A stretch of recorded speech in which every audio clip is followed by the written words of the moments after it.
Operasi angkatan bersenjata Yaman masih terus gencar dilakukan di Laut Merah. Aksi ini sebagai bentuk dukungan terhadap kemerdekaan Gaza Palestina. Terbaru Selasa 25 Juni 2024, kelompok Houthi Yaman disebut menargetkan sebuah kapal di lepas pantai Hodeidah, Yaman. Dalam serangan kali ini, Houthi menggunakan perahu jebakan untuk mengincar kapal yang berafiliasi dengan Israel.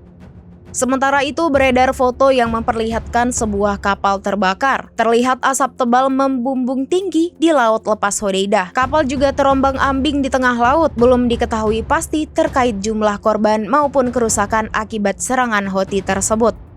Laporan ini muncul setelah Amerika Serikat memulangkan kapal induk bertenaga nuklir USS Dwight D. Eisenhower dan kelompok tempurnya di Laut Merah. Kelompok tempur kapal induk USS Theodore Roosevelt akan menggantikan tugas kelompok tempur kapal induk Eisenhower atau IKECSG mulai pekan ini. Kapal induk nuklir USS Theodore Roosevelt mulai meninggalkan wilayah Indo-Pasifik pekan ini.